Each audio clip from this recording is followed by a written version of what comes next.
नमस्कार साथियों, साहित्य संदूक चैनल में आप सभी का हार्दिक अभिनंदन है। हम पढ़ रहे हैं मनु भंडारी जी का प्रसिद्ध राजनीतिक नाटक महाभोज। यह नाटक साहित्य जगत के साथ ही साथ शिक्षा जगत में भी काफी महत्वपूर्ण स्थान रखता है, क्योंकि यह आईएएस से लेके असिस्टेंट प्रोफेसर एमए के सिलेबस में तो निर्धारित है ही, साथ ही साथ यह यूजीसी नेट के सिलेबस में भी निर्धारित है, तो काफ़ी इम्पोर्टेंट है। अब तक की कहानी में हमने जो भी पढ़ा वह प्लेलिस्ट में क्रमबद्ध रूप से मैंने सेट कर दिया है। आज की कक्षा का प्रारंभ करेंगे वर्तमान मुख्यमंत्री दा साहब के बंगले की एक सुबह से। पौ अभी पूरी फटी भी नहीं, वातावरण में धुंधलका शेष है।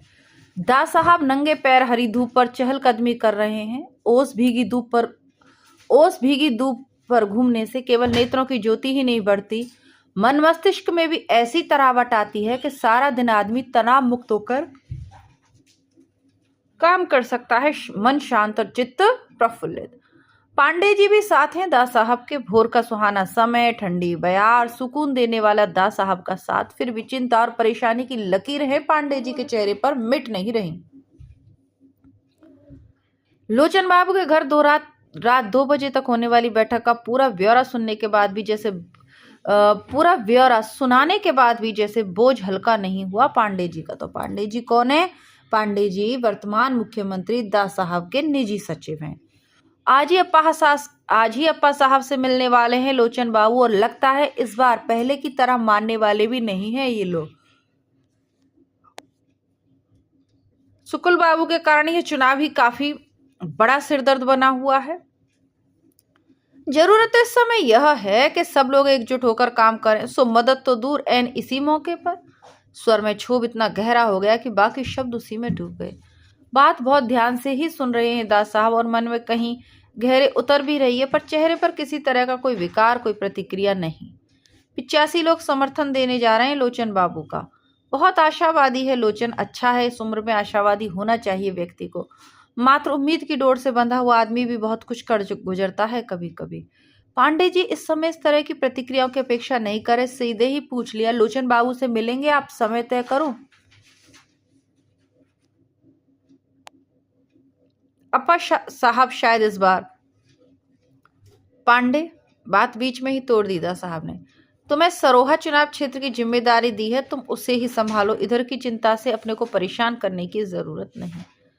बहुत चौकस रहते हैं दा साहब के। हर व्यक्ति अपनी जिम्मेदारी और अधिकार की सीमा के भीतर ही रहे, उसमें जहां तक संभव हो दा साहब हस्तक्षेप नहीं करते, पर दूसरे भी अपनी सीमाओं का अतिक्रमण करें इसकी छूट कतई नहीं देते। पांडे जी का यह काम जरूर है कि शहर के हर कोने में होने वाली गतिविधि की सूचना दा साहब को दे, पर मात्र सूचना दें। उनसे दा साहब पर होने वाली प्रतिक्रिया जानना या दा साहब की योजनाओं को जानना उनके अधिकार की सीमा में नहीं आता। हाँ, सरोहा का काम उन्होंने खुद पांडे जी को सौंपा है, पूरे विश्वास के साथ और पूरे अधिकार के साथ, पूरे अधिकार देकर। सो बात को उसी प्रसंग में लाकर उन्होंने पूछा, सरोहा में भाषण 15 तारीख को है ना, यानी परसों? जी हाँ। तैयारी?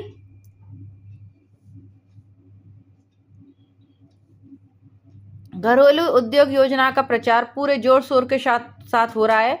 हमारे लोग घर घर जाकर समझा रहे हैं, फॉर्म भरवा रहे हैं। लोगों की प्रतिक्रिया?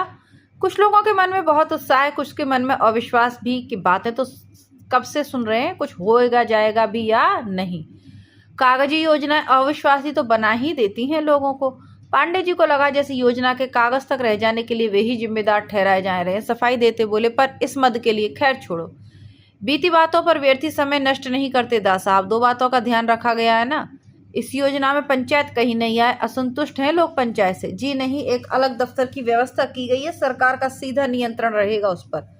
उस योजना का अधिक से अधिक लाभ हरिजनों और खेत मजदूरों को ही मिले, आप निश्चिंत रहें। तो मैं काम सौंपने के बाद निश्चिंत ही रहता हूँ। जितना सोचता हूँ उससे अधिक ही संतोषजनक मिलता है तुम्हारा काम। और दा साहब ने स्नेह और प्रशंसा में भीगी हुई एक ऐसी नजर डाली कि पांडे जी भीतर तक पुलकित हो गए। काम करने वाले को दा साहब भरपूर श्रेय तो देते ही हैं, मौका आने पर यथासंभव पारिश्रमिक देने से भी नहीं चूकते हैं। सुकुल बाबू की मीटिंग बर्खास्त होने का धूल धक्कड़ अभी बैठा भी नहीं था कि गांव में एक नई चहल पहल शुरू हो गई। दूसरे दिन सवेरे से ही गली गली और घर घर की दीवारों पर घरेलू उद्योग योजना के पोस्टर चिपकने लगे और शाम तक स्थिति यह हो गई कि जिधर नजर दौड़ा मुस्कुराते हुए दास साहब और नीचे योजना की रूपरेखा, मानो उनकी मुस्कान से ही बहकर निकल रही है योजना। 5-7 स्वयंसेवक किस्म के लोग घर घर जाकर विस्तार से इस योजना के बारे में समझा रहे हैं, फॉर्म भरवा रहे हैं और साथ ही यह बताना भी नहीं भूलते कि 15 तारीख को मुख्यमंत्री स्वयं आ रहे हैं इस योजना का उद्घाटन करने।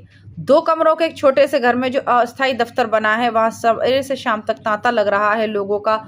जिस मुस्तैदी से काम हो रहा है उससे तो लगता है कि हफ्ता बीतते ना बीतते हर घर में छोटा मोटा उद्योग खुल जाएगा और देखते देखते यह गांव सदियों के दलित दर से मुक्ति पा जाएगा।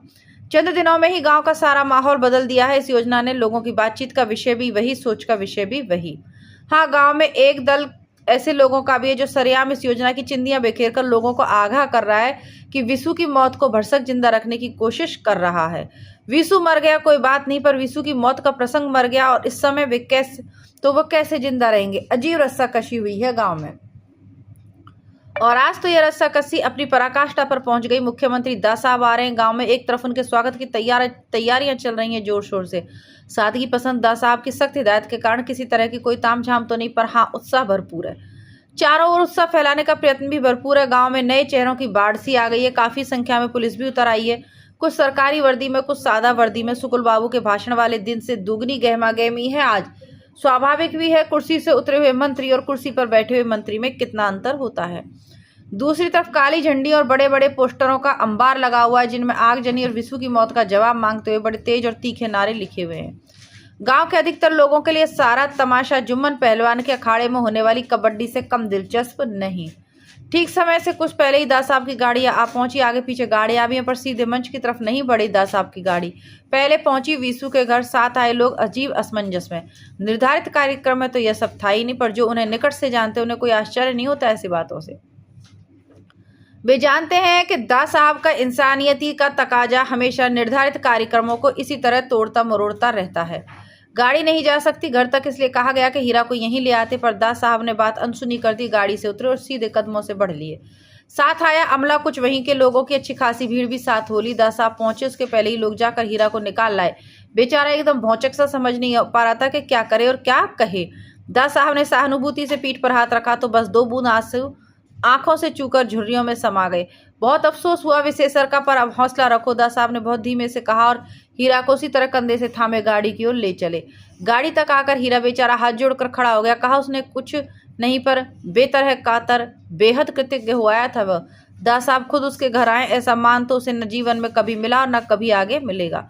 लेकिन जब दास साहब ने उसे गाड़ी में बैठने के लिए कहा तो एकदम हकबका गया। जिंदगी में कब नसीब हुआ है उसे गाड़ी में बैठना, और वह भी दास साहब की गाड़ी में। ना करते बन रहा था और ना ही बैठते बन रहा था, पर दास साहब ने कंधा पकड़े पकड़े एक तरह से भीतर की ओर ठेली दिया। बेहद सकुचाते सिमट कर एक कोने में बैठ गया बेचारा, बगल में दास साहब। गांव की भीड़ बड़ी हुलस कर देख रही है यह सब दृश्य। दास साहब के इस बड़प्पन के आगे सभी नतमस्तक हो आए। बड़े बूढ़ों को तो शबरी और निषाद की कथाएं याद हो गईं। किसी किसी को ईर्ष्या भी हो रही है हीरा से। बेटा तो जाने कितनों के मरते हैं, पर ऐसा मान। मंच पर भी हीरा को अपने साथ ही ले गए दास साहब। पांडे जी खुद बड़े असमंजस में पड़े हुए हैं इस सब से। दास साहब ने खुद हिदायत दी थी कि गांव में उनके आगमन और भाषण का प्रचार घरेलू उद्योग योजना के साथ जोड़कर ही किया जाए। विसु की मौत और चुनाव की बात को इतनी अहमियत न दी जाए। लेकिन अब इर्द गिर्द दर्शकों की भीड़ में काली झंडी और पोस्टर लिए जो लोग बैठे हैं, वे लोग भी विसु का नाम लेकर ही नारे लगा रहे हैं। नारों के विरोध का माहौल तो खास नहीं बन रहा, पर विसु का नाम रह रहकर हवा में गूंज रहा है। पिछले 5 दिनों से पांडे जी ने दिन रात एक करके एक ही काम किया है। शुक्ल बाबू के सारे पोस्टरों के ऊपर दास साहब के पोस्टर चिपकवा दिए और घर घर में विसु की मौत की जगह घरेलू उद्योग योजना की चर्चा चलवा दी। लेकिन इसके बदले माहौल में वे अपनी बात कहाँ से और किससे शुरू करें। पांडे जी का शायद संकट शायद दास साहब ने समझ लिया और उबार भी दिया। उन्होंने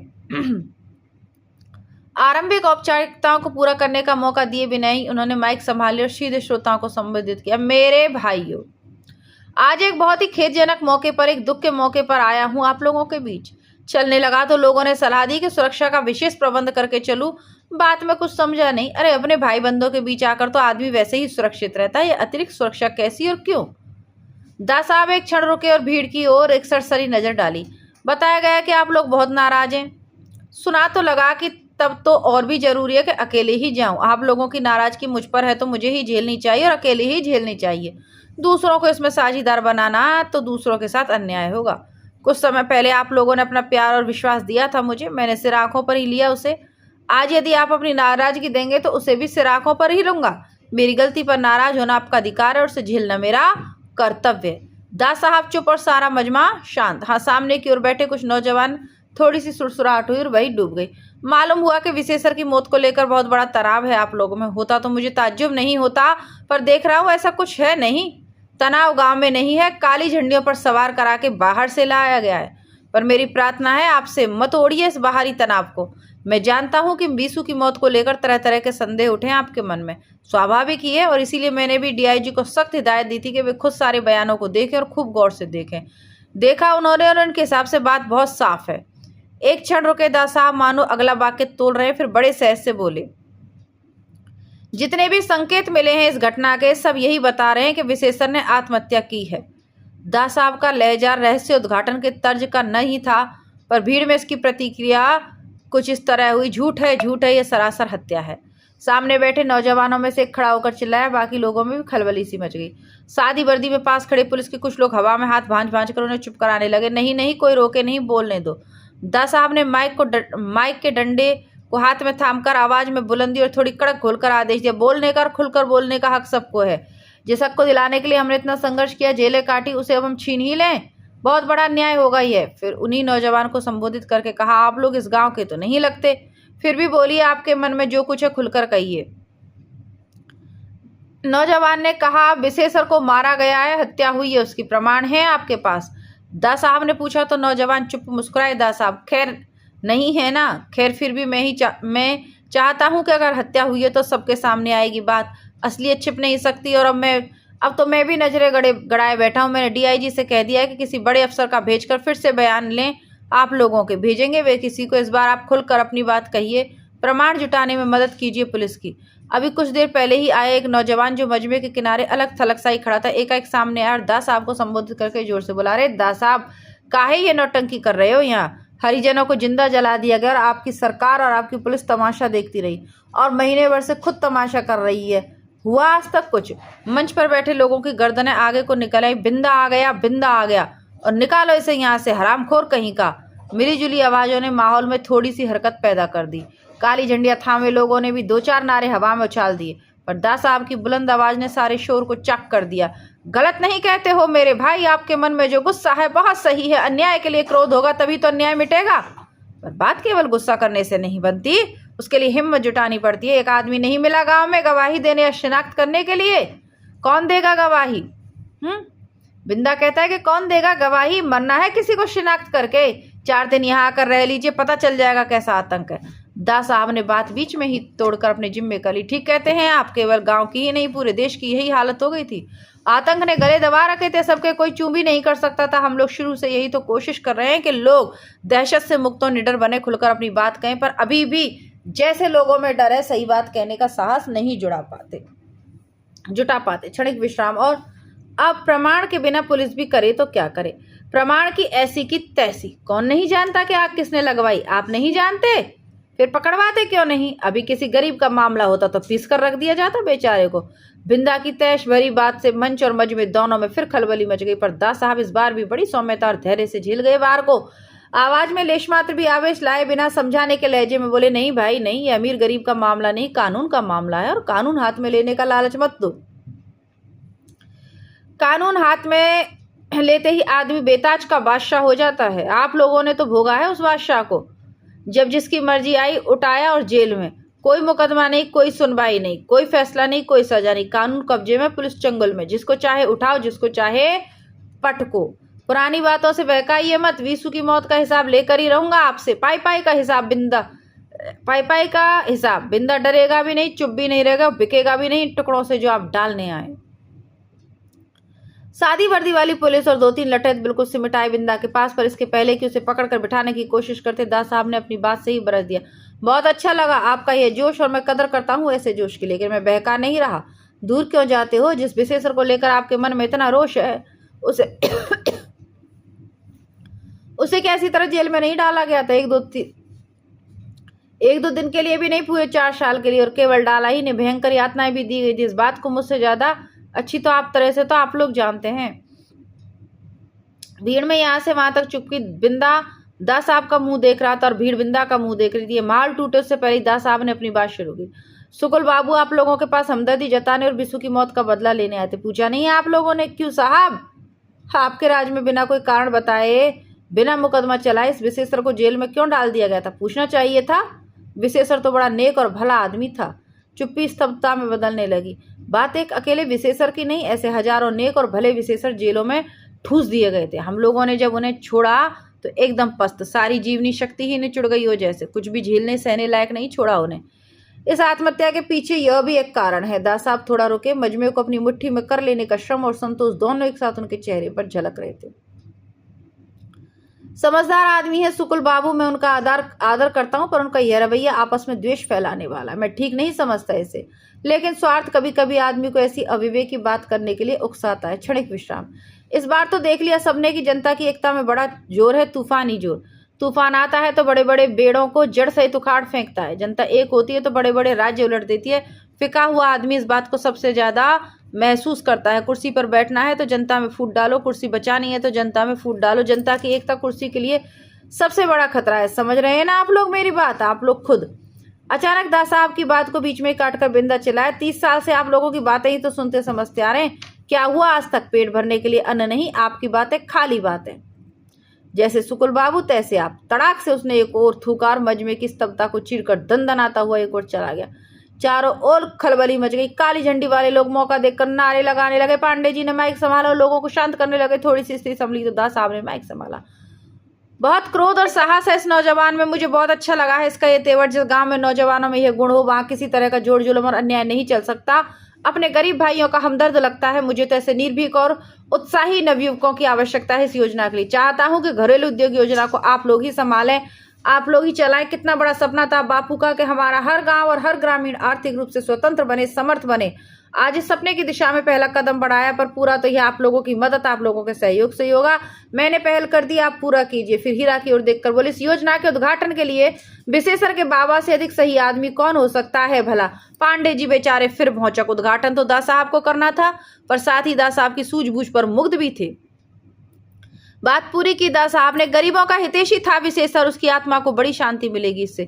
शांति तो जब मिलेगी जब असली हत्यारे को पकड़वाएंगे आप, आगजनी के असली मुजरिम को सूली पर चढ़वाएंगे। क्षोभ और क्रोध में डूबा हुआ एक स्वर भीड़ में से आया। बोलने वाला साफ तो दिखाई नहीं दिया, पर जिधर से आवाज आई उस दिशा को संबोधित करके कहा दास साहब ने, मैंने कहा ना कि आप मदद कीजिए पकड़वाने। जाते ही मैं किसी बड़े अफसर को भेजूंगा बयान लेने के लिए। चूकिए मत इस बार, नहीं तो दोषी मैं नहीं आप खुद होंगे। पहली बार हल्के से क्रोध का पुट उभर आया दास साहब के स्वर में। पांडे जी ने जल्दी से माइक थामकर सभा समाप्ति की घोषणा कर दी। सभा बर्खास्त हुई। काली झंडी वाले लोग फिर नारे लगाने, झूठे आश्वासन नहीं चाहिए, नहीं चाहिए, विशु की मौत का जवाब चाहिए, जवाब चाहिए। पर नारों की आवाज चारों ओर के कोलाहल में डूब सी गई। पांडे जी, दास साहब और हीरा एक ट्रैक्टर में बैठकर जुलूस की शक्ल में घरेलू उद्योग योजना के दफ्तर तक गए। मुख्यमंत्री के फंड से निकाले हुए 50,000 रुपए का एक चेक हीरा के हाथों में अस्थायी दफ्तर के एक अस्थायी अधिकारी को दिलवाया गया। पांडे जी ने अपने छोटे से भाषण में यह बात साफ कर दी कि विधानसभा में इस योजना के लिए बजट जब पास होगा। अभी तो दास साहब ने अपने फंड में से रुपया निकालकर योजना का शुभारंभ कर दिया। तालियां बजी, हर्षध्वनि हुई और दास साहब जिंदाबाद के नारों से सारा माहौल गूंज उठा। यानी पल भर में दृश्य बदल दिया दास साहब ने अपने भाषण से। राजनीतिक कुशल नेताओं की यही पहचान है। मिलते हैं पुनः आपसे इसके अगले भाग के साथ। तब तक के लिए नमस्कार, धन्यवाद, जय हिंद। चैनल की प्लेलिस्ट चेक करते रहिएगा, बहुत सुंदर सुंदर कहानियाँ और अन्य चीज़ें, किताबें उपलब्ध हैं। धन्यवाद।